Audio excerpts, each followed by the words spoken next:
We'll recording now. Recording now. All right. Well, let me just say that we've been gone for a couple weeks, and we missed everybody here. Even on the channel, a couple of people were saying, "Where's the video?" You know, because they're not in our thing. Okay. Yeah, somebody said on the thing there, "Where's the video?" And the subscribers or whatever, not many, but if you want to subscribe, go subscribe to the video so you'll know. You know, like everybody says, "Oh, click that bell." You know? So we got this going on now. How that works is it actually, you go in, you get 100 subscribers, you can actually do it live, and it'll go automatically to YouTube. That's how I found out through the church when they got it. I think it's there too. But what we want to go into is, who wants to try to say the name of this book, by the way? Who can say it? Habakkuk. Habakkuk? Okay. Habakkuk. Okay. Good? Okay. Sounds like really Jewish. That's the most Jewish name we've seen. Habakkuk. You know, I was joking, it was Klingon. It wasn't Klingon. You know. But it's funny too. Solomon, his inflections of some things, like he likes his backpacks.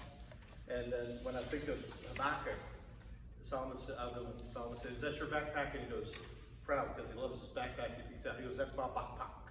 And it sounds like he inflects like that, and it's like Habakkuk, you know, so like that. So we'll get into a little bit of Habakkuk, but Barry, I think you want to tell us what Habakkuk means? It means embrace. Embrace. So let's put that on the board. Habakkuk means embrace. Okay. The part of it is to embrace. What does it mean to embrace somebody? To hold. To hold, yeah. To hold on. Who should we be holding on? Jesus. Right. And he did, Habakkuk did. But you've obviously got some things in front of you with these charts here, just to kind of clear up maybe some things. And first is this little card. It's actually, I think it's a good one to keep. And it talks about where our minor prophets actually come into the sequences of the Bible. So obviously this is not in order, so to speak. The Bible, we actually have a video that showed how all the canon became. I think we were answering one of Loretta's questions. It's a 7-minute video that tells you about how the canon, meaning the format of the Bible, came, and it shows you some of the rationale. But in this little card, it shows that the northern kingdom had 2 prophets of the minor. Who were they? Hosea and Amos, okay. There were 2 prophets to Nineveh. Who were they? Jonah and Nahum. And then how many prophets to the southern kingdom? 5. Okay. All right. And Joel, Micah, Zephaniah, Habakkuk, who we're talking about tonight, and Obadiah. Now, and then there's another section called, what's that called? Post-exile. Post-exile. Okay. And who's there? Zechariah, Malachi is the last book of the Bible. Okay. Now, what would we mean by post-exile? What does post-exile mean? I mean, I'm mailing somebody that got in exile? Or Send them out of the country. what? Okay. Send them out of exile means send out. Right. And post means what? When I say post instead of pre, what does that mean? After, right. After. About that. So post-exile. Where were they exiled to again? Babylon. How long were they there? 7 years. Yeah. Okay. 70 about 100. No, that was Egypt. And so these guys, obviously, Haggai, Zechariah, and Malachi, the last book, which we'll go into sooner or later in the schedule we have later this year, is Malachi ended with after they came back. So we have these prophets that are really even after that. So how many years were they exiled to Babylon? 7. 7. Yeah. And let's do this, is that let's look at your chart on Babylon. And this is interesting. seeing. This one here is Babylon at the top. Because this is important, because why were they exiled to Babylon? They weren't. Okay. What, and we see we have the divisions here in this little card. We have the northern kingdom and the southern kingdom. Okay? So, which kingdom went to Babylon?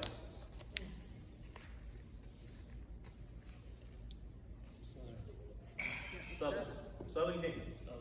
Southern kingdom went to Babylon because the south always rises, doesn't it? But it was just saying.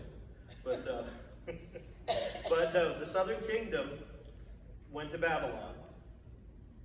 What about the northern kingdom? What happened to those guys? Most of them went to Assyria. Yeah. Yeah, that's right. They did not listen. The southern kingdom somewhat did listen.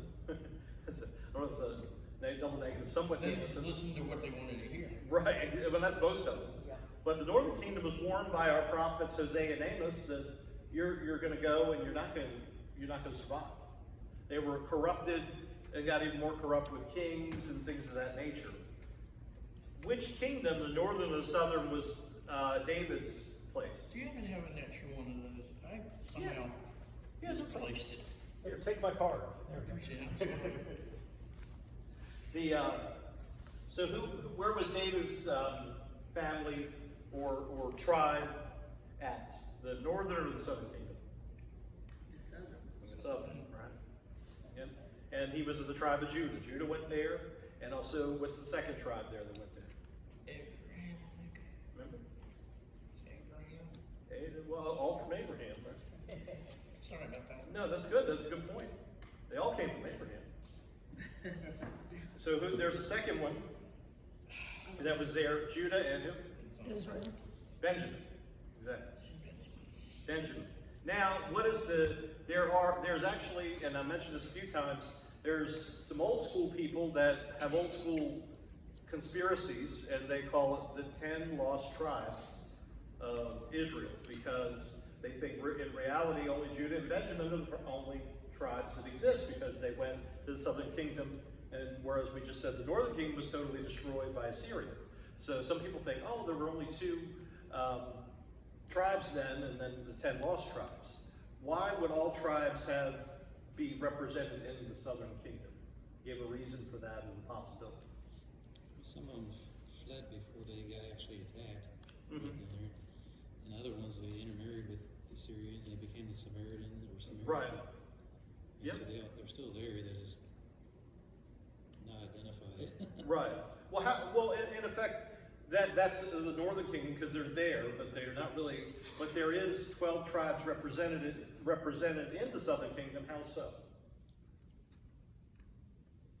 Anybody remember? Some of them did what they were supposed to do and keep them. That's right. Yeah. So let me put it in a modern day perspective.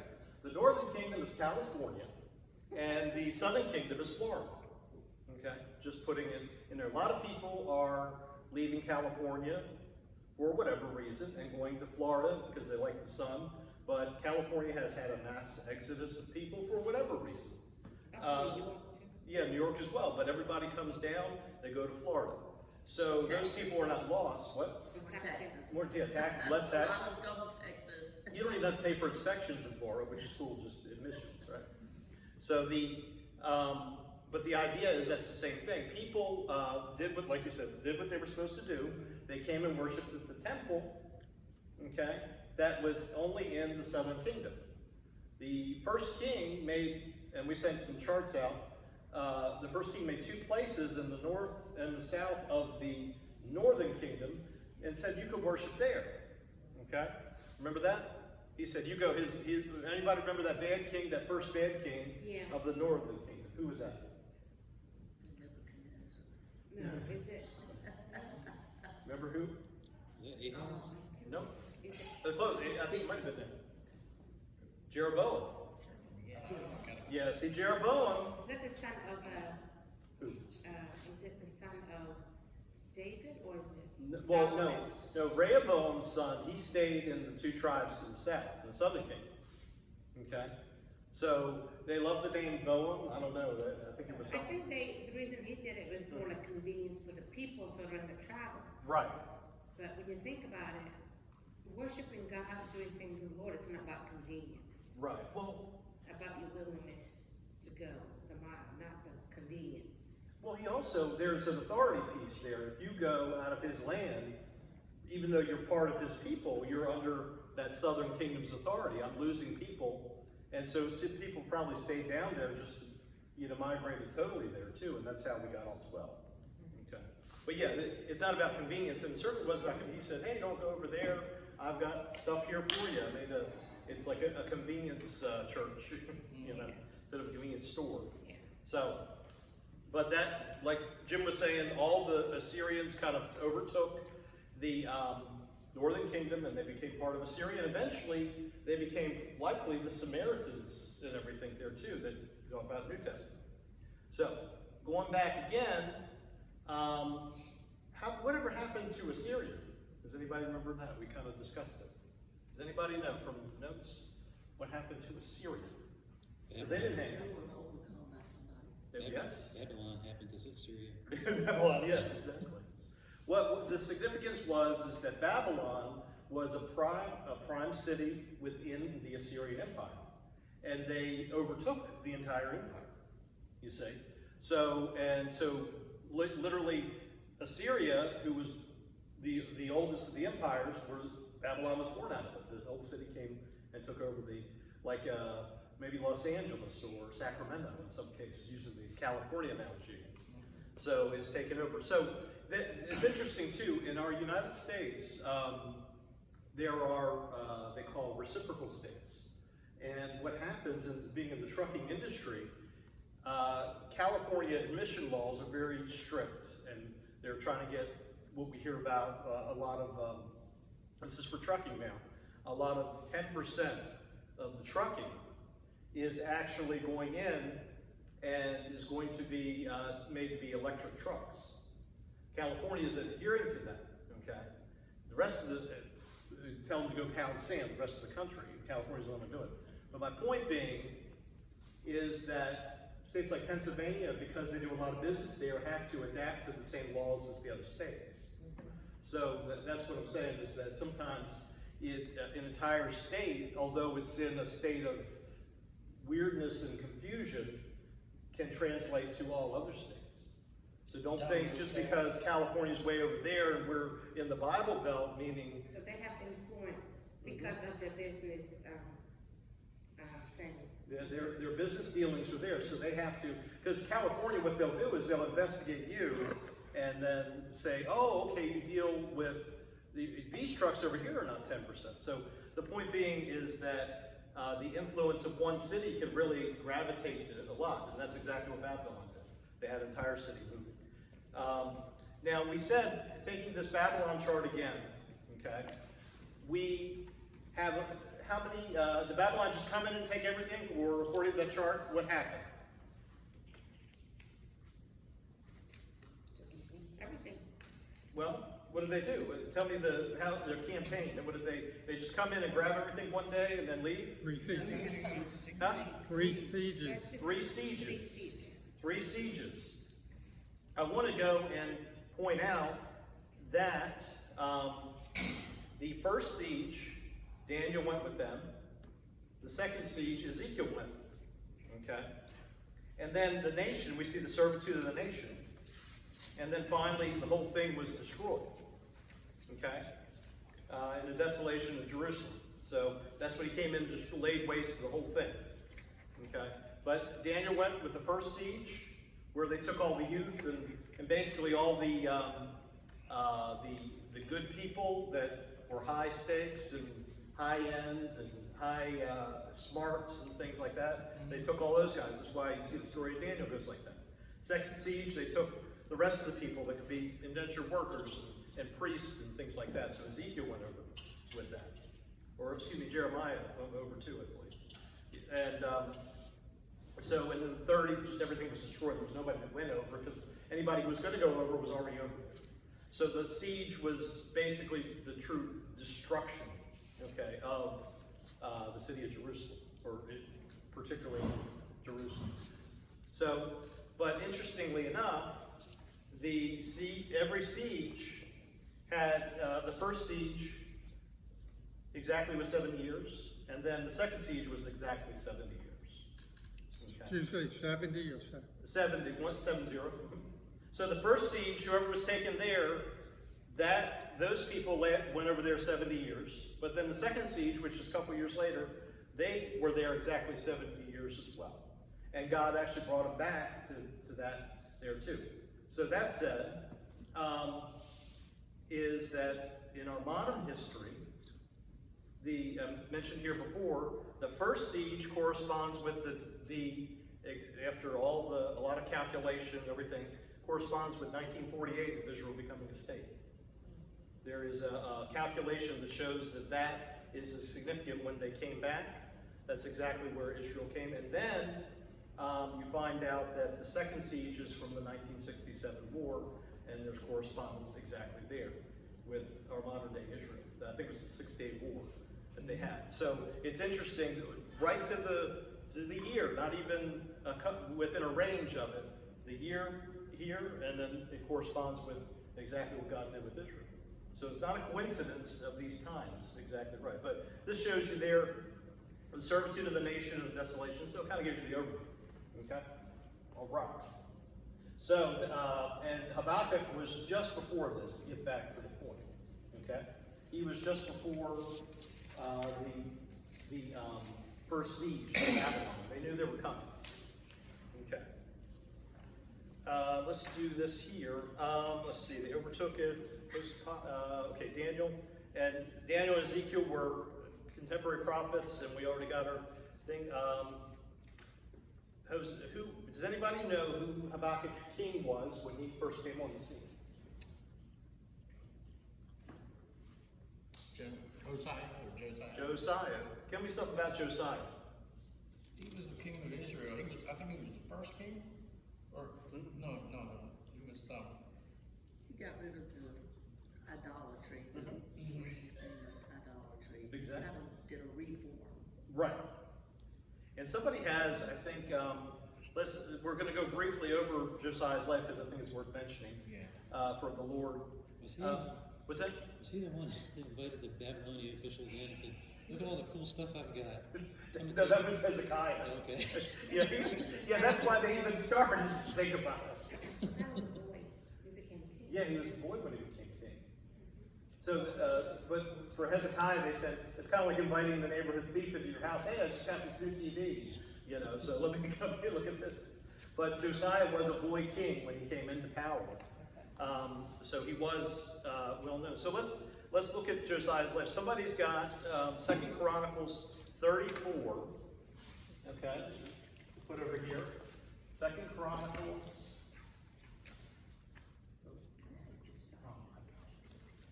I've got two different verses. You want me to read both of them? Yes, please. I thought I had that. No, you had two. This is a I brief. got two different verses. You do. Yeah, because you have 2 to 3, I think. And 14, 16. Yeah. 34, right? 2 to 3. And 14 to And 16. 14 to 16. Then you have the latter part, the rest. Okay. So if you can read those, basically we're going to go over a brief synopsis of Josiah's life, who was contemporary with Habakkuk. So, Okay. go ahead.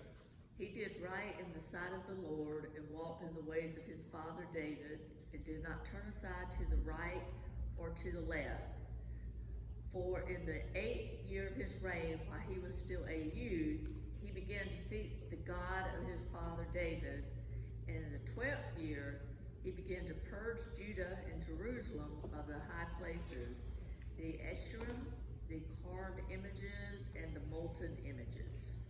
There we go. Okay, we're going to read the last section. The Asherim is, there is in folklore, people who are not versed into believing that the Bible was God's word say Asherim was actually God's wife. So you'll hear that coming into some of the lore, that God actually had a wife named Asherim. And it was actually Baal's wife, Baal's wife, that it really comes down to be. Okay? And they said Asherim. So, and they were, a lot of times there were poles that would worship and things like that. But he got the key to your verse to correspond is Habakkuk started his prophecy in the 12th to 13th years. Right about that time, he started giving. That's exactly when Habakkuk started prophesying. In the 12th, 13th year of Josiah. Okay. So let's finish up his life and see where he ended up. Because you can read 27 through 28 and 31 to 33. Because your heart was tender and you humbled yourself before God when you heard his words against this place and against its inhabitants, you are humble yourself before me, and you tore your clothes and wept before me. I also have heard you, says the Lord. Surely I will give you to your fathers, and you shall be gathered to your grave in peace, and your eyes shall not see all the calamity which I will bring on this place and its inhabitants. So they brought back word to the king. And 31, then the king stood in his place and made a covenant before the Lord to follow the Lord and to keep his commandments and his testimonies and his statutes with all his heart and all his soul, to perform the words of the covenant that were written in his book. And he made all who were present in Jerusalem and Benjamin take a stand. So the inhabitants of Jerusalem did according to the covenant of God, the God of the fathers. Thus Josiah moved all the abominations from all the country that belonged to the children of Israel, and made all who were present of Israel diligently serve the Lord their God. All his days they did not depart from following the Lord God of their fathers. There we go. Thank you. So we kind of just had a brief snapshot who Josiah is. He seemed like a good guy, didn't he? There was nothing really said about him. He was a little too trusting, because how he died was he was killed by Pharaoh Necho by helping some of the bad kings of the northern kingdom previously. So that He wasn't listening. yeah, he wasn't listening. He listened to God. Yeah, he still had issues, because we all do. But overall, he was trying to obey the voice of the Lord. Because Israel itself was not, as a whole, was not even having the feast and doing what God said. So he brought everybody back to the Lord. His reward was that he did not get to see Babylon's sieges. Okay, so thus possibly Habakkuk did not either, because of him being a prophet. So they were kind of contemporary. So the point of all this is that the reward, and even just as we're looking here at our card again, the people who are faithful get rewards, and they also get warnings. Because how many people how many prophets in the southern kingdom? We have 5 of them, right? Right. And they only went to 70 years captivity. It's coming because they were getting spanked in effect. But the unfaithful northern kingdom only got 2 people went to it, although God did care. So God's going to look after his people, the people of faithfulness, who have faith, you see. And you can see that as an example. Then they even got 3 more prophets after that. You know what I mean? So it's the idea that, and in fact, you know what kind of prophet? It wasn't Habakkuk. Who told Josiah that he was not going to go into the Babylonian captivity, and he would hold that off from this chapter? Does anybody know? It wasn't a prophet, it was a prophetess. It was a lady named Huldah. And she told, Josiah that he would not see it, and that was a prophet. So there were lady prophets too, pointing too. So we can't, and like Deborah and things like that. So we can't discount that there were people telling, even has the ear of a king, that were women. And she told him a very good one, because hey, you're actually going to die, you're going to go to the Lord, but you're not going to be witnessing all this destruction of Babylon. Because it's still bad. As much as they were saved, much as they were getting spanked, it was bad. Who was the woman prophet that drove a tent stake into the guy's head? That was Jael. Jael? J-L, J-E. I think it was one of the Jael. Yeah, she put a tent peg into the guy's Yeah. head. Sisera, that's right. Sisera was the captain, and so that was another lady prophet who was listening to the Lord. So good point. And so there were a few. Deborah, we all know a lot from a lot of women's ministry. So don't discount lady prophets. Isaiah's wife was a prophet, by the way. I was reading this morning, Miriam, whenever they crossed, Moses' sister, whenever they crossed the sea, and then they had that song that they sang. Yeah. And she was actually a prophetess because she was singing about stuff that was to come. Yeah, amen. Yeah, for sure.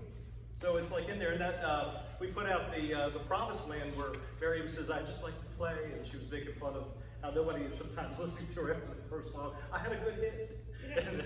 A few months ago, do you remember there was a lady who came into a church and she started to dance.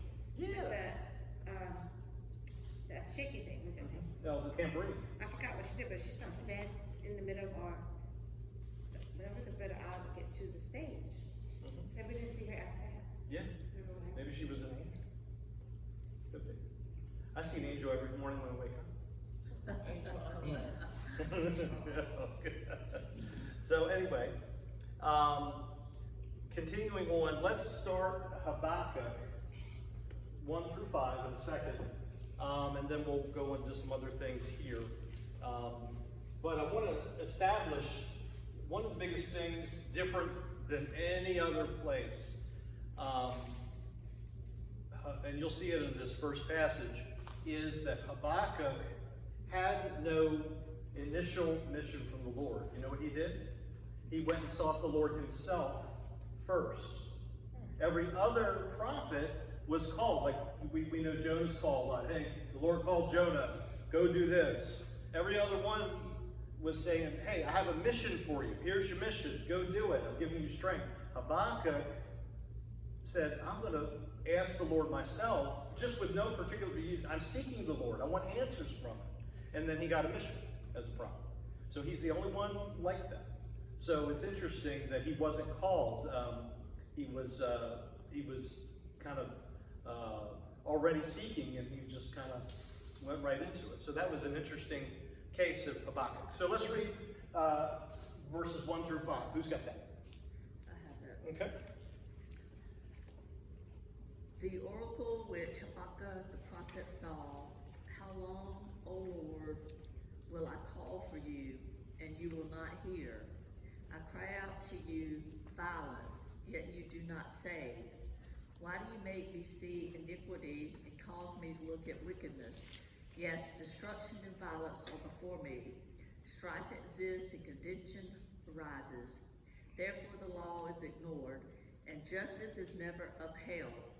For the wicked surround the righteous, therefore justice comes out perverted. Look among the nations, observe, be astonished, wonder, because I am doing something in your days. You will not believe it if you were told. Amen. All right. So we know who was coming later that nobody would even believe it, the situation. I mean, you could write down, see who Babylonians, for sure. Yeah, because that's a great point, because Habakkuk was looking at what was going on in the near future, but then there was an even bigger thing coming. And you put somebody's like, he was seeing something like this. So the first thing was to read the Babylonians.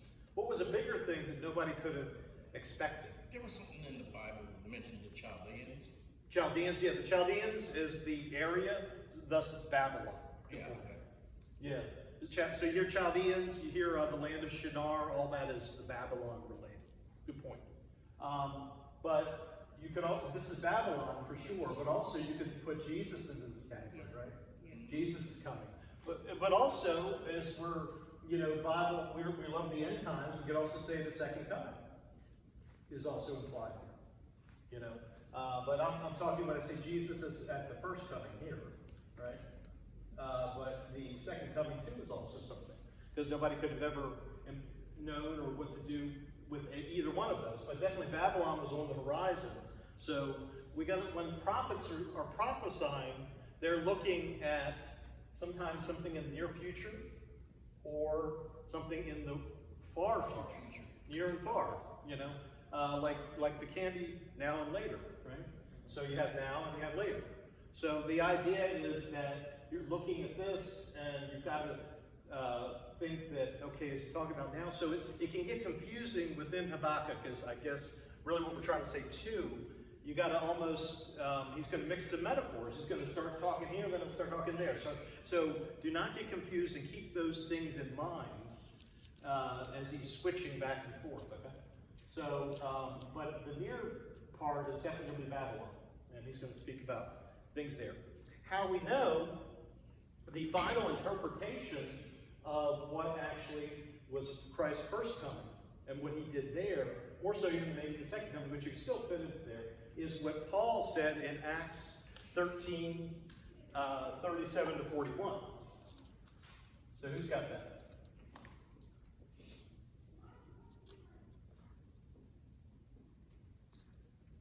But he whom God raised up saw no corruption. Therefore, let it be known to you, brethren, that through this man is preached to you for the forgiveness of sins, and by him everyone who believes is justified from all things from which you could not be justified by the law of Moses. Because beware, therefore, at least what has been spoken in the prophets come up to you. Behold your despairs, marvel and perish, for I work in your days. I work which you will by no means believe. There, through one word to declare it to you. Okay. Can't read. So what Paul was saying was referring to the finished work of Christ. Okay, and referring to what specifically the far prophecy of Habakkuk was. Okay, Habakkuk also has another one we'll go over when we get to it that caused the Reformation from Martin Luther. The just shall live by faith is a word from Habakkuk. Okay, and it ended up in Romans and then so forth. But the point being is this Acts verse, the far fulfillment of the prophecy was Jesus' first coming. Okay, and Paul was describing it. In this passage too, there's actually, if you don't ever think about it, people go around and they think about things too much. You ever see people sit around and just find problems? They just got to do that. They sit down in couches and they find problems with the couch. They see specks on the floor. Well, there's these people that actually say that Jesus could have sinned. Not that he did, but he could have. You know, and it's kind of like, why would you even think this? Because he didn't. You know what I mean? Is it black or is it white? So they want to get into the mind of God and say that. The term that he could not sin, I'll put it on here, is called the impeccability. Impeccability of Christ. Impeccability of Christ. Has anybody heard that term before? Okay. Impeccability of Christ. Okay, so, I mean, we use the term that persons of impeccable character. We've heard that type of thing, right? So the impeccability of Christ is shown, right, also within this verse, because the Holy One that Paul is referring to is Jesus, and he will not see corruption in verse. So one of the verses you can take somebody who would say, could Jesus have ever sinned? You know, if they sit around and think too much, you could say no, because Paul said in Acts 13 that there was no corruption in him at all for the possibility. I mean, he was pure, and he had to be pure, because otherwise he couldn't do the sacrifice that Paul mentions just within the passage. Catch it? You know what I mean? Okay, got it? Good. All right, so impeccability of Christ is a thing, and you can go back to the fulfillment of this here. Okay. Now, is there any questions about, does anybody feel how Habakkuk has felt? You see kind of like at the beginning of the verses, how long, O Lord, should I cry? He was kind of getting tired of seeing people sin and all the wickedness. So he was kind of questioning God in a way about what was going on and what is he going to do. And God was staying silent for a reason. Yeah, amen. Now, remember, God didn't ask him, you're on a mission. He's like out of the blue because he saw that. He said, you know, what is it, God? You know, what are you going to do? You know, so well, I titled the first section of this here is Habakkuk sees issues and asks God. Okay, if you see issues and you ask God. So a lot of people go in and they see issues and then they ask somebody else but God. Yeah, Don't they? that's where I was going. Yeah. I was kind of confused for a minute. Yeah, because I mean, and sometimes they think they're asking the right person. It's the wrong person. It's the person that may. Sometimes you go with a non-objective person or that maybe is on your side. It was my dad would always say, he would always call his mom for somebody to agree with him, you know. And everything my dad would say to his mom, she'd go, "You're right, Charlie." He couldn't call him Charlie. You're right. So there would be never. Or we all have somebody you can call up just if you need some reinforcement, like you know. Kind of something to put your shoulder over, you know, Yeah. head and shoulder and stuff. So, but that may not be the person you need. You need that's objective person, and overall, we need to ask God. You know, you need to go in if you have issues. You got to ask God. Start with God at least. You know, counsel is how to find His will. I get that, but the idea is if we have issues, we got to ask God, and that's what Habakkuk did. Now, the word cry, I do want to emphasize. Here's what the word cry means, and an interesting meaning: scream. When I cry out to the Lord, I'm not just here. I'm here shouting at the top of my lungs. Why? You know, I mean, being a movie buff, when Superman killed Lois Lane in the earthquake, remember what he did when he started flying around the earth, right? And all that. That's the feeling that Habakkuk has got because of all this violence and all the bad things that happen. He was getting to him. He let it get to him. Yeah. Well, he was getting there, but even though he was there, right? He was letting it get to him. He knew to ask God. So a lot of us can get to that point, and there's no problem with that. But the key, and that's how we know we're Christians, is we ask God. A person who doesn't trust God doesn't ask God. There's nowhere to go. Exactly. So we have somewhere to go. That's why David was a man after God's own heart. He was always asking for forgiveness, and he knew where to go to get forgiveness. You see? So that's the idea. So we see issues, we ask God. Okay? And you talk about, can you relate to that? To me, it's kind of like Christians in America today and looking at our country. Yeah. You know, I'm always asking God, you know, why, you know, just like every level of our leadership is corrupt and, you know, all these things just continue to seem to you know, everybody wants to push their agenda on you. You know, it's not enough that you know, I know they're not saved and, you know, God will judge them for that, but no, they got to push it on you. You got to believe what they believe. Exactly how they believe it. Yeah, You have your own opinion on that. exactly. Or you're, you know, racist, or you're Yeah. If they don't get what they want, whatever. Yeah. You know, there's all kind of terms thrown out there. Well, how you feel at that moment, how can that be helpful? That's sounds like it's like, what? How can that, it's helpful. And tell me why. how's it helpful? Yeah, how is it Well, helpful? I think it's helpful when God put in your heart to know that conviction. Conviction. And you to go to Him and ask Him. Ask him. Okay. There is a cardinal rule among preachers that you do not preach without a burden. Okay? And you get a burden by looking out just to what you were describing. You know, you get that burden. You have to, when we do, believe it or not, you go into a doctoral level dissertation, you know, the paper is basically, hey, find a ministry problem. So they tell you to go look for problems. Okay? So the idea is so you can go in and try to not really even to solve it, just to identify it and to do things, you know, that you're doing it. So the idea is that it motivates us to go and do what's right, you see.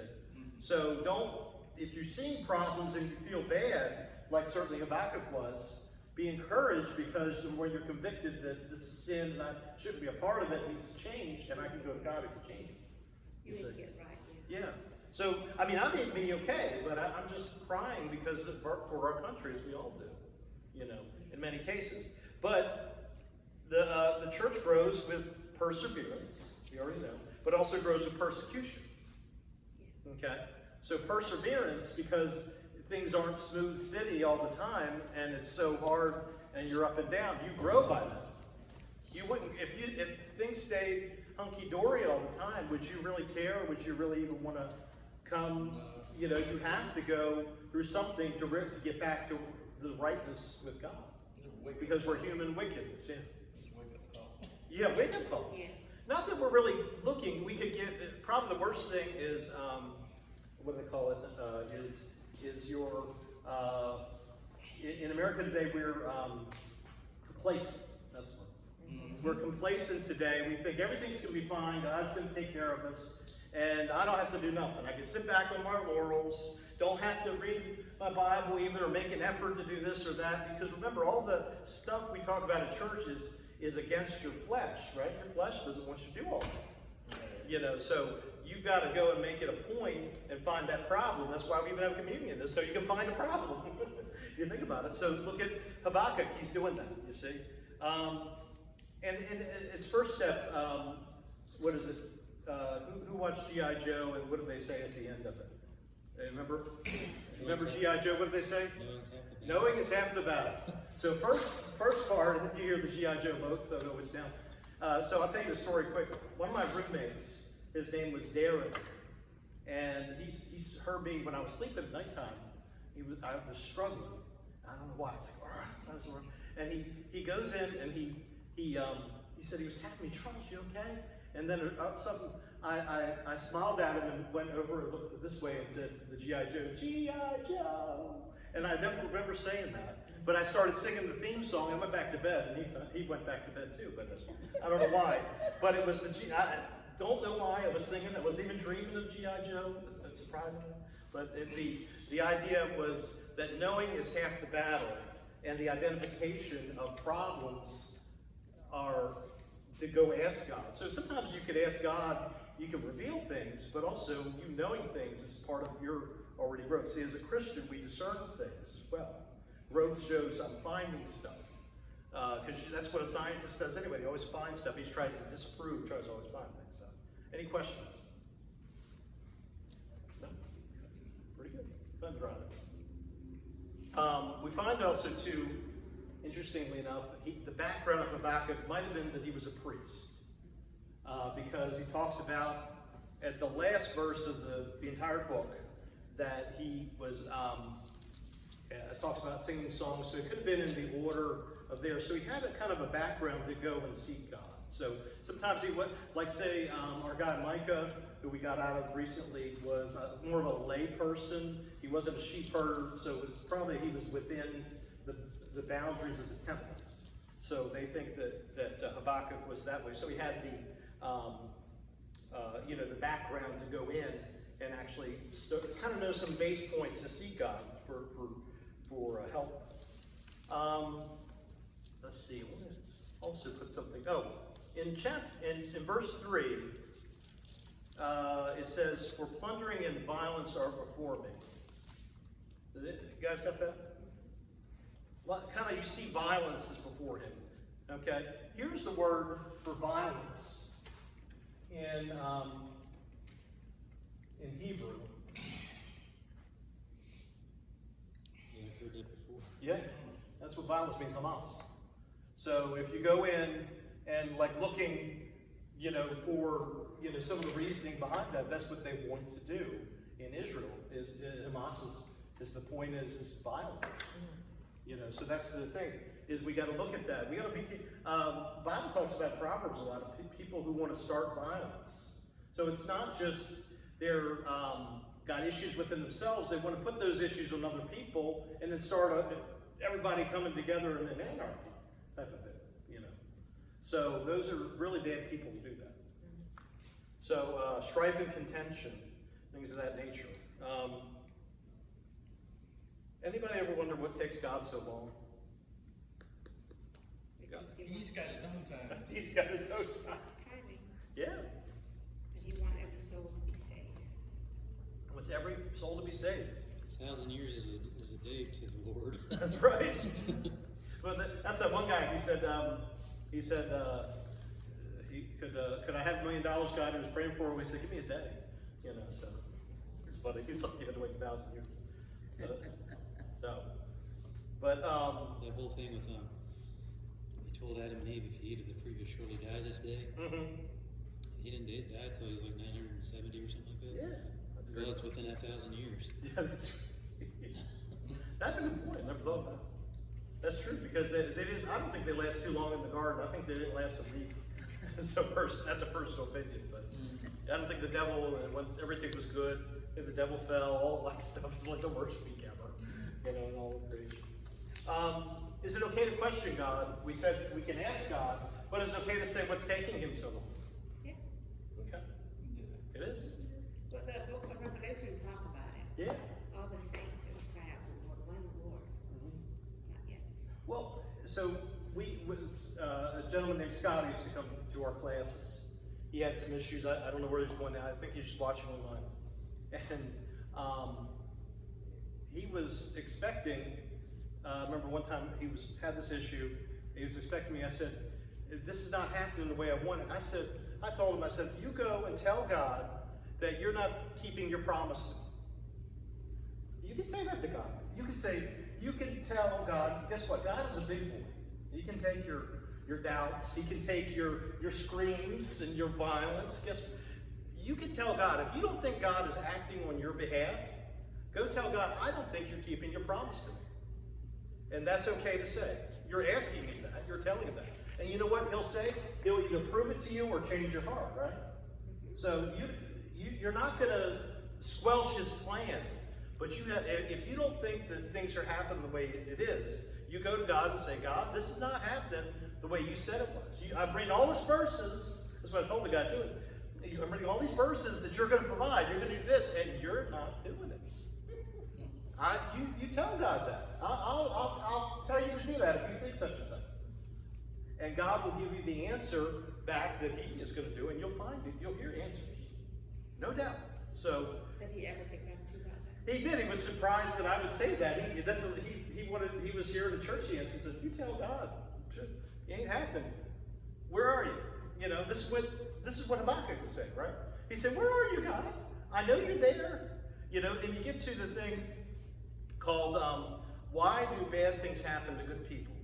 And that's something that we always ask, right? We talk about that often. Yeah. Why do bad things happen to good people? Well, why? Another one to what you're saying is why do the good people die? Yeah. Because God's why taken them people out of the die, way of evil. Yeah. God, Like Josiah, right? God allowed good people to die because he extended that grace to the wicked, that they can be saved. Yeah, exactly right. So, I mean, when you think like other people don't understand that, why somebody die? Yeah. You know? I used to have a hard time with it. When you think about it, if you die, you're going to heaven. I mean, I believe you go to heaven. But if you are not, well, God, in John 3:16, God came to save, and 3:17. Laura, can you look up John 3:17? John 3:17. And it's to the people who is not saved that he came God here sent to. not his son into the world to condemn the world, but that the world through him might be saved. Yep. So read that right up there. But when I understand a little bit about why good people die. For God did not send his son into the world to condemn the world, but that the world through him might be saved. Yeah. That's the same thing they always talk about on The Chosen. Yeah. So- So I think it's grace extended to the unsaved. Okay, what I see a lot of grace is, the prison ministry. I mean, some people are judged wrongly and they're in prison, or some people they're rightly judged, whatever. But yet the grace of God extended to them. And I had the opportunity one time to sit in the prison celebration when all those ladies became saved. And they shared their story where they were lost, was in the dark, they didn't have anybody, and yet God came to save them. And the grace, even though, so that's what I think about it, it's so much grace and mercy that God gives all of us, If we are believers, we die, yes, we go to heaven. But how about those who die without not knowing the Lord? That's the worst. And what happened to them? They go to hell. Right. So I think it's extended grace to people who is not saved. Well, now that's the answer there, but let me give you another one that we wonder. Why do the wicked prosper? Not only we get why they're alive, but why do they prosper? Anybody wonder that? That somebody who never goes to church and has a huge house on the lake, and that's where they are probably right now, on their big boat. Why do the wicked... Rain on the just And they got it all corruptly, Yeah. what? Causes it to rain on the just and the unjust. Okay. Let me give you this one too. Oh, look at her, she got a verse read. It's Proverbs. While she's looking at that, I wanted to tell you that I had looked up also before about asking God questions. Yeah. That it's not why, but what. What can I learn from? It says instead of asking why, because that suggests hostility towards God, ask what. Instead of asking why someone could do this, ask what can I learn from this journey. That's what I was wondering about. Strength for the journey as well. What do you got? I'm trying to take my lens so I can read. What? I can't take my lens Where are you going to put it? Where are you going to put your lens Here, up? here, take it off so I can see. Oh, but she's just winking at me. That's what it was. You wish. Yeah. This is Proverbs 37. Yeah, Yeah. here to here. Okay. Two things I request of you: deprive me not before I die. Remove falsehood and lies far from me. Give me neither poverty nor riches. Feed me with the food allotted to me, lest I be full and deny you, and say, who is the Lord? Or lest I be poor and steal, and profane the name of my God. It reminds me of it because it reminds me of like people are tempted differently. People journey differently. And how where you are in your life, your station in life is where it counts. It's kind of like if you poor, but yet you're rich in spirit. Right. But when you're rich in worldly stuff, but yet your spirit is very poor. So when I think about this right here is that, sometimes I ask God, to not make me rich because I want him to sustain. Well, he gave you that wish, yeah. He's done it for us, haven't he? Yeah, he did. I mean, he did it for us all the time because Right. we wanted that, because we wanted to put him first. Right. And I think everybody's desire is different. Your desire might be different things, but our desire is to follow the Lord, That's right. and we don't want to be rich. Well, go ahead. Like you were saying, how some people have all this stuff and, Yeah. they don't go and talk to the Lord or do anything. Yeah. But like if y'all remember, if y'all seen the movie God's Not Dead, the one quote, sometimes the devil allows people to live a life free of trouble because he doesn't want them turning to God. Yeah. Their sin is like a jail cell, except it's all nice and comfy, and there doesn't seem to be a reason to leave. Yeah. The door's wide open till one day time runs out and the cell door slams shut. Yeah, I remember that. Yep. Yeah. That was Dean Cain did it. Yeah. Go ahead. The other thing is they're living, this is basically what Loretta says, they're living under a false sense of security. Yeah. Yes. And it kills their children. Yeah. Because their children are not used to a struggle. So they can't do well without the parents' wealth. So thus, to that point, though, a dynasty or a legacy is evil. Doing evil to the children, if you think about it, because your sin is going to go to the next generation, like the Bible says, right? Yeah, it never passed. Yeah. The wealth over a period of time erodes, and there are generations of, you go back and look at the wealthy people in the past, and you can't recognize the generations that come after them. Third or fourth generation, they're not in very good shape. Like even Harvard itself, like Harvard, Yale, all these were Christian colleges, and they started later to that. You need to work to perform, and that's part of growing. Because that's the only, if you're not trying to do anything, then you're not doing anything and you're falling behind. One of the key factors that you got to realize that the curse was fatigue. It wasn't work. Work existed before the curse of sin, because Adam was to till the garden. So we're denying that to that point, thinking that we don't have to work for anything. God is going to hand us on a platter, and He will not. You have to still go and work, but fatigue. But yet we know God is, He'll give us strength, and that's what provision He's provided. So Like on the day of Sabbath, Yeah. the rest. But when you look at the Old Testament, you can see that too, the sin of the parents. yeah, First, second, third generation. It's also, you can look at throughout the patriarch, you can see it. yeah. It's a blessing and the curses. Yeah, it's but what it is that the nation still, but then we're forgetting a factor of discipline too, right? Because really, the 70 years we're talking about was discipline for a nation that was still given grace, right?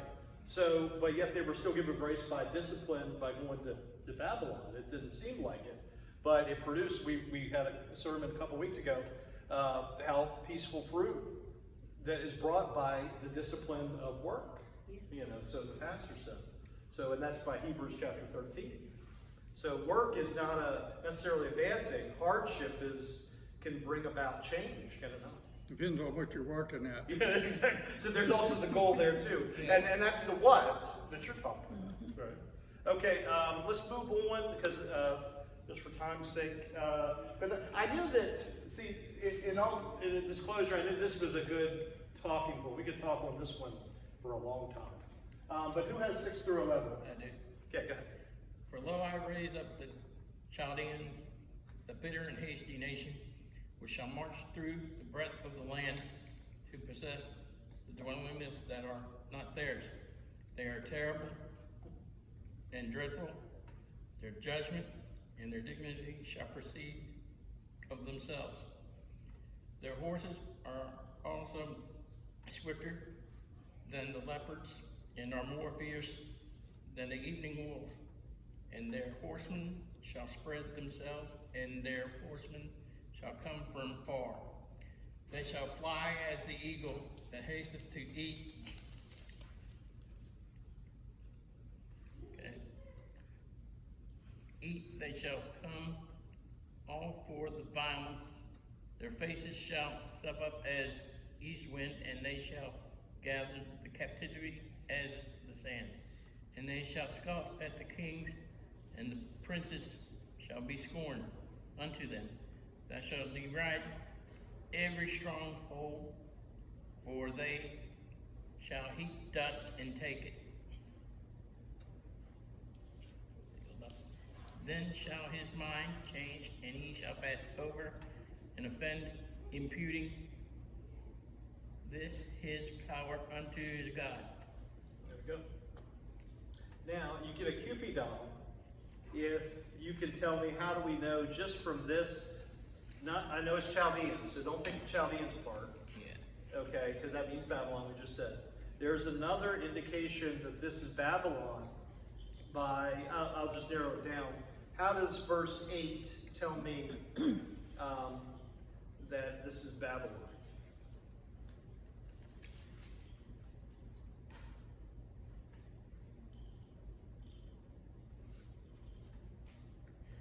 Their horsemen shall come from far. Yeah. Now it's a little tricky because if you remember back to Daniel referenced different animals for different nations. I know Babylon was the bear and things like that. The leopard there was, I believe that was Greece later. But the idea you get those, this brings to mind the application of the different animals, and they do identify the Babylonians, so it's kind of given there, but the idea is that you go back, you see a hint of Daniel's, the statue and things that Daniel saw because he's referencing animals. So it's kind of like a thing there. That's what happened, kind of ruined it. Yeah. During that chapter, during the chapter. And especially the word imputed. Imputed. Imputed means it goes deep down in. Or it's given to you like, Yeah. but give me a positive name. What's imputed to us through Christ? Does anybody know? What was the question again? What is imputed to various, like I said, we're imputed to us through Christ. Imputed. I don't know what that means. Okay. I'll put what?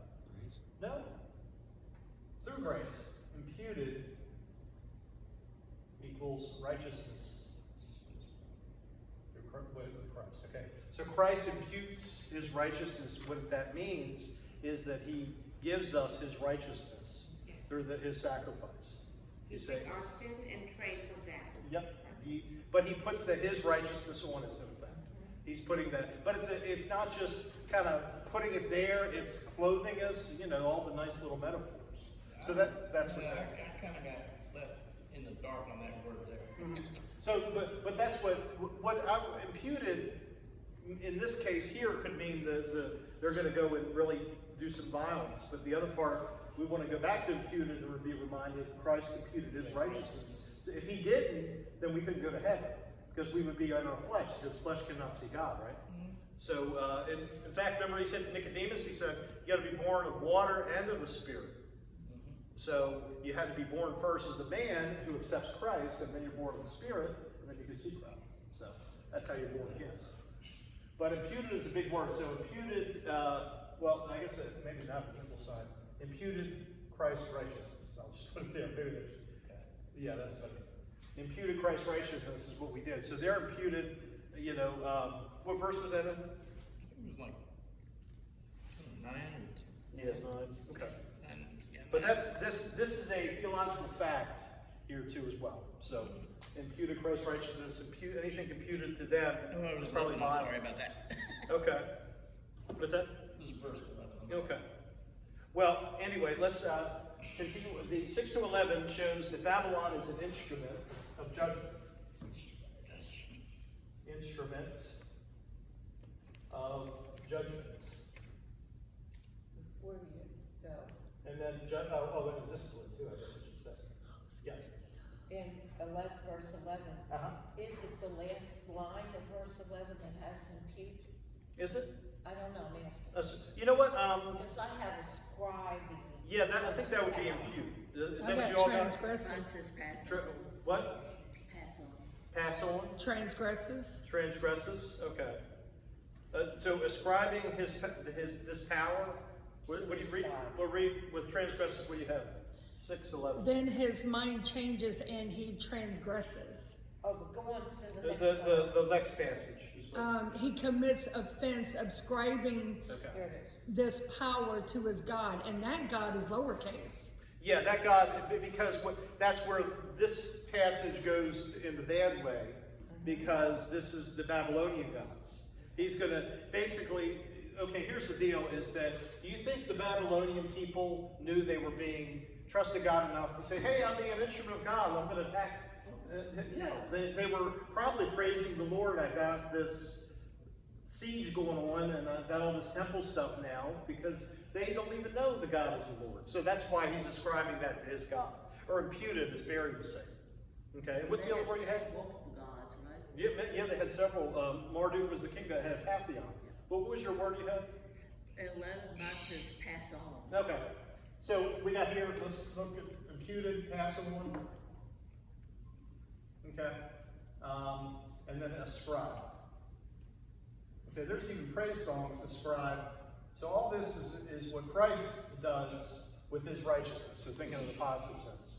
So he's ascribing. So basically he's going to praise his God for something that God is using for. He doesn't realize it. So that's kind of like what it's going. This was not something new to God or even new to Israel if they were listening.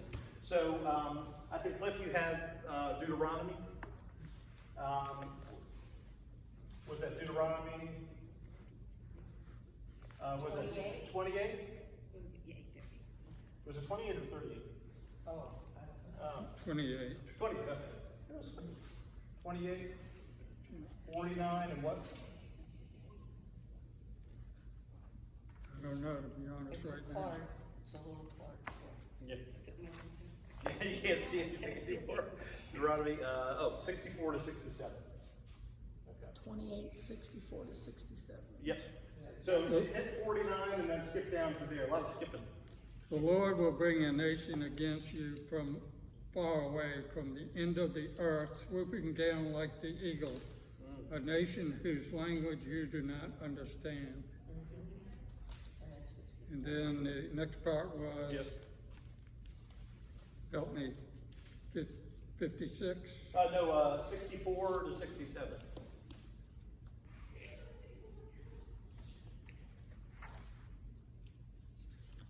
And the Lord will scatter you among all the peoples, from one end of the earth to the other. And there you shall serve other gods of wood and stone, which neither you nor your fathers have known, and among whose nations you shall find no respite, and there shall be no resting place for the sole of your feet. But the Lord will give you there a trembling heart, failing eyes, and a languishing soul, that your life shall hang in doubt before you night and day. You shall be in dread and have no assurance of your life. Yep. So, One more. one more? Oh. In the morning you shall say, if only it were evening, and at evening you shall say, if it were the morning, because of the dead that your heart shall feel, and the night that your eyes shall not see, and that your eyes shall see. So, if you look at the wording, it's exactly how Habakkuk is describing. An eagle hastens down. It's different language we don't know, so it's almost like he was reading it from Deuteronomy and referencing Deuteronomy. So before, He knew it. What's it? He knew it. He knew it, exactly. Because that's what they had, the law, right? Yeah. Yeah. That's all they had was the Pentateuch, the first 5 books. So before it even closes, God was saying, you're going to fail, and I'm going to have to discipline you. You know, we do that with our children. We know that we're sometimes, because we know our children, we know where they're bent to go, right? Because we've been there ourselves. And we've been there. Yeah. So we've been to ourselves, and we tell them that, they don't believe it. That's the sort of thing, until they experience it, unfortunately. But they go down that route, but they need to be disciplined. So God is saying, you're going to get disciplined when you're bad. And Israel is probably saying either, I'm not going to be bad at all. It's almost like, just popped in my head, it's like, remember Jesus was saying to Peter, he said, I'm going to go to die for you. Remember? And what did he say right back to him? Get behind me, Satan. Yeah, you're going to die before daybreak. Yeah, before the crow. Crow. So, 3 crows. so all these faithful people are saying this thing, and then as soon as when it comes down to what they call brass tacks, or the rubber meets the road, as named a metaphor, that they're nowhere to be found. I think it reminds me of the prodigal son of us. Yeah. Who we are so disobedient, we want to do things our way. Okay? The father said, go ahead and do things your way. Yeah, that's right. And then he realized that when he used all his resources, he realized, oops, I'm a sinner, you know. I would be treated better if I was come as a servant. But, you know, then we realized the consequence that we did against the father. And I think all of us have to go through it because we don't learn until we learn it through hardship. Yeah. Because we put ourselves there. Mm-hmm. So. Yeah, that's where but Habakkuk is uncovering hardship. He's uncovering this, so he's learning something even during this. So that's the thing. That's where we need to be. We need to, like we were saying, the what, not just the why. We know God has a purpose, but the what is the purpose is the question you got to ask. We look for the purpose. And if you were, you know, like one of my favorite quotes is there was an aquarium trainer and he was looking for his porpoise. So anyway. I love that. I love that bit. So, anyway, So that said, let's go from, now we went to instrument of judgment, discipline. That was kind of describing Babylon. 12 to 13, who's got that? And that'll end up, it'll actually show who is the Lord. Are you not from everlasting, O Lord, my God, my Holy One? We shall not die, O Lord. You have appointed them for judgment. O rock, you have marked them for correction. You are of purer eyes than to behold evil, and cannot look on wickedness. Why do you look on those who deal treacherously, and hold your tongue when the wicked devours a person more righteous than he? So he's asking God, he's saying, here's who you are, God. Here's who I know you to be. You're not going to take it. Why are you taking it now? Can you see the right? I can't see him. Oh, why are you taking it? I took my glasses off. Yes, I can see one and read one. Why don't you just wink at me? It's Deuteronomy. What is it? 28. 28, 49, 64 to 67. Thank you. Reminds me of sensibilities where the one mother says, Mother, why are you winking at me? Well, why should I wink at you? Well, so it's kind of bringing back to who God is, and this is where he's saying, this is who you are, God, and why aren't you doing what you said you would? You see?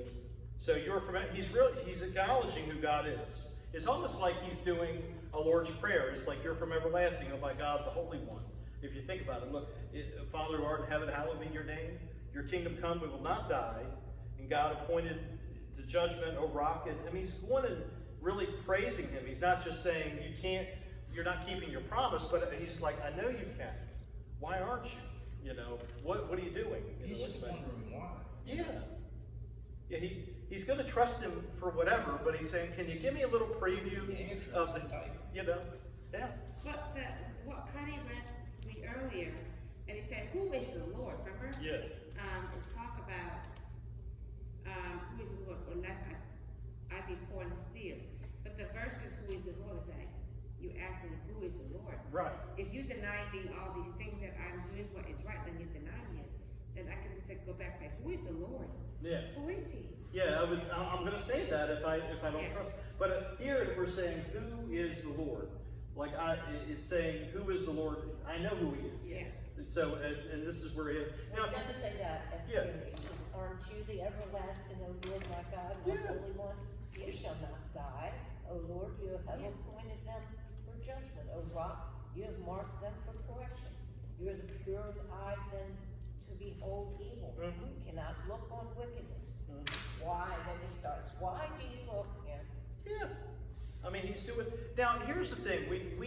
Here's what we would like. You have a car, right?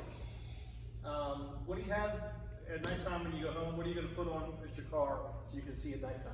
Headlights. Your headlights, right? Okay. Does God promise his headlights? What does he promise? One step at a time. And what's it called? What does he say? What's the verse? The path unto my feet and light. Lord, light to my feet. Yeah, and light to my path. So he's taking you step by step. Because if he gave you headlights, what? There's two things. One is Yeah. a lamp unto my feet, and Yeah, that's right in front right. of you to see what's there. But Right. then it's a light upon my path.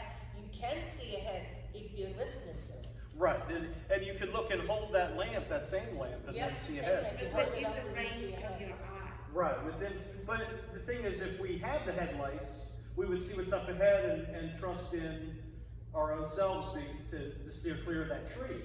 You know what I mean?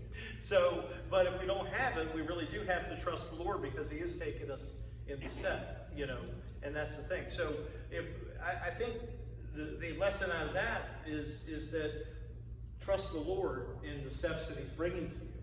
And he's gonna smooth your path. And when they say he's gonna, like the Jeremiah verse, he's really gonna smooth your paths too. There's no rocky road. So even though you may like that ice cream, you don't get that. So, you know. But who likes rocky road? No. So anyway, let's see. So that is who is the Lord and who he's coming from. And so he's kind of getting the the start of his prophecy here, questioning the Lord and seeking. He's seeking God is what he is. He's getting, see, in reality, God wants you not to really just read the Bible, but he wants you to get to know him. Yeah. You see, that's the idea. We read the Bible to get to know who God is. If we think it's to go for our mission or something that we think to do, that's really not the whole purpose. It's to get to know him. Okay? And like what Jerry Falwell, remember that? Oh, we always tell the story about Jerry Falwell. He fasted for 40 days. And then for money for Liberty University. $50 million. For $50 million. That's enough. And God said, he went in and he said, at the end of the 40 days, you know what he told him? And he got a clear message from the Lord. I was just doing that to get you closer to me. Now do another 40 days and you'll get the 50. So at times we tend to think pretty selfish. My mission, God's going to answer me. I'm here for my mission, my needs. Change his mind. Yeah, oh yeah, we can do that, can't we? We think we can. I'll persevere, God. I'm going to fight with you, wrestle with you like Jacob, right? And the thing. And still you come up with a hurt hip, right? So, but the idea is that we need to go in and come with no agenda. You know, we talk, praise songs come like that, right? I come before you, Lord, with no agenda. And the same thing with Habakkuk. He's like, I just want to know what's happening. You know, and that's the thing. We got to come in that faithfulness to the Lord. Like seek him first. See, and all his righteousness and all these things will be added unto you. Because you'll know why you ask in his name, you can do anything, because you wouldn't put his name to something that would be against who he is if you don't. So that's why you can ask things in his name, right? So that's the idea. Lastly here, 14 through 17. Why have you made men like the fish of the sea, like creeping things without a ruler over them? The Chaldeans bring all of them up with a hook, drag them away with their net, and gather them together in their fishing net. Therefore they rejoice and are glad. Therefore they offer a sacrifice to their net, and burn incense to their fishing net. Because through these things their catch is large, and their food is plentiful. Will they therefore empty their net, and continually slay nations without sparing? I tell you, that's what he's going to do. But some of that, do you think that is specifically for the Chaldeans, or you think that has this near-far deal? It's the far-reaching. Yeah. Yeah. Or it could be both, right? Yeah, it could be. Yeah. Because obviously you mentioned Chaldeans, be for Babylon, but then he could be using there too. So, because they're talking about nations, he's going to spread to nations and kind of going out there. So the prophecy back here in Deuteronomy, yeah, we could apply it to Babylon, but we could still, right now, even further out, is where is the Israel state? There are a lot of Jews everywhere, are there not? Yeah. So they're scattered all over, exactly what the verse said. So yeah, he was talking about Babylon. Babylon's a coming, but he's also could use this section and definitely Deuteronomy as to he's going to gather. Some of the point of the millennial kingdom is to gather all the Jews back to the area. So it reminds me of John too. John in his younger years, that maybe later in his year too, is that God given him a vision to write about what's to come. That's right. So. And some of the things he was referenced till then. So let me ask you some of these questions that we ask about God. Here's a word for you, real quick. It's called, let's see if I write this right, theodocy. Theodocy. Spelling day, huh? Yeah, it's spelling day. You know me. Theodocy. Theodocy is basically asking questions like, why does bad things happen to good people? So when you ask those things, it's kind of a question for God, like, I don't really know, God. You tell me, you know. And we don't know the answer. We try to figure it out. As much as we try to figure out the answer, sometimes we can't know this side of heaven. And if funny, we'll know in heaven. Remember, talking about God is not dead? Remember the guy was dying, he's like, when you die, now that you're saved, you're going to know a lot more about God in 5 seconds than any of us ever know. You know what I mean? So that was a good quote. It's like, you're right. So, but the theodocy are these questions that only God can answer. Okay? That's actually Theo. Theo and Dicey. D-I-C-Y. So that's kind of like those type of questions.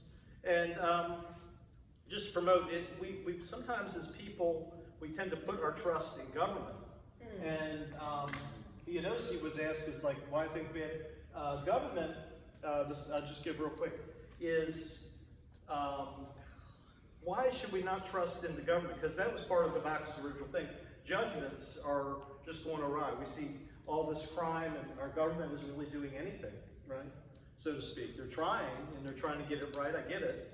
But that has stats I didn't have time to do, but the idea was that, I think it was stat like about all this crime is rampant, but only, and these are older, not even modern, that only 2 or 3% of criminals actually get caught. You know, most criminals do not get caught just because of the corruption and just the process of things that man has put into place. It's an interesting fact. But governments, the Theodosi, and you wonder why God put them in, governments promote immorality. Did you know that? That governments do that. So how that works. Are immoral. What's that? Governments are immoral by their nature. Well, it is. So here's what you have. You have a government, okay? You got a government. And guess what? If I'm a government and I need funding, right? Okay, I do need funding. I'm trying to see if I get this right. So thus I promote immorality. Or I take God out of schools and things like that. Okay? Immorality. When I don't follow the Lord, or even only ask these questions, then, as you're going down, then you create a crisis.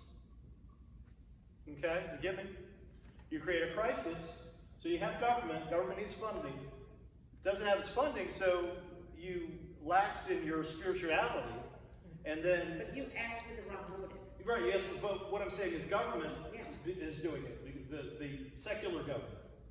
It promotes immorality, and then a crisis comes out of it, and guess what? Who saves everybody and gets funding is the government. You see? So it goes back to the crisis, and it comes back to the government, because people trust the government. So this immorality causes crisis, government gets its funding, and then it just goes on that same cycle. Make sense? After every crisis, you lose a little bit more freedom. Yeah, exactly. Exactly. And that goes down, and there's probably a bit more freedom right there. Goes down. You know, it's like a circle. The way the chart that I had was to have a triangle, but I'll go with the freedom deal for sure. Well, that's part of solving the crisis. It's in that loop of the arrow you did. Mm-hmm. They're taking away freedoms to solve that crisis. Mm-hmm. Yeah. And that's freedom, the purpose is totally separate. They don't think about freedom, they're thinking about their funding. The other F word, right? So it's interesting that, and this is just Democrat, Republican, doesn't matter. Government is not the way to go. It's almost like we need to do exactly, because remember Habakkuk had a good government, didn't he? He had Josiah. We just promoted the guy. You know? What was wrong with that? He was doing everything good, but yet he knew that he had to ask still these questions and trust God and ask. He didn't go to government. Kind of the government, though, behind all of this is the principalities and powers, and what the government does is just shadowing the spiritual warfare that's going on. Yeah, no joke. Yeah. It is. Just like Prince of Persia and was it Michael was fighting against the Prince of Persia? That's right. I mean, these powers are literally fighting, and what's going on there is it's reflecting down here. Yeah. And then Michael is the guardian of Israel. He's Israel's angel of the country. Every nation has their own. Yeah, like Prince of Persia was there. So, but anyway, so that's the idea. So we got through Habakkuk, so we'll go to Habakkuk Chapter 2 and find out more fun. You know how you were talking about, the government and everything in the Bibles out of schools? Did you know there's 3 states mandatory now, putting the Bibles back into schools? Yes. And then now that them 3 are going, each other one, that they're talking about each other one following. Yeah. So hopefully they will all be back in the schools. And then we get people like Dr. Foreman, who was here and promoting that. She has a curriculum already for them to put in. And don't get me on the soapbox. Back in the day, they could have made more of a motive to take. Bible was taken out by inactive Christians, not the government. There were loopholes, so to speak, that you could have kept the Bible in schools, but we didn't act. We what we did was we took the government's word that they said, no, oh, we're not going to do anything. Because they were trying to separate church and state. Exactly. Yeah, but it wasn't true. But we were too much in believing in government. Church government, the same thing. There's people that will everything will trump. God will be below the church government and the church office, even here. So, just saying. Wow, it's rough stuff. All right.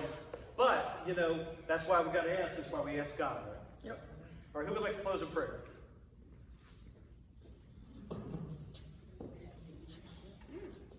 Okay. Dear Heavenly Gracious Father, we just thank you so much for this evening, this time for fellowship and worship. We just thank you so much for your word and revealing who you are and showing us that you always have a reason and a plan, and that we just have to have faith and trust in you. We just thank you for all your many blessings and all of your promises, and be with us as we leave here tonight. Keep us safe. Amen. Amen. You know, if I go in, if I move in front of the board, I wonder if you see a shape of me, like a silhouette, and then the stuff is on each side. Look at that. It's double. It's double. Okay. Nothing below the thing. Did you hear?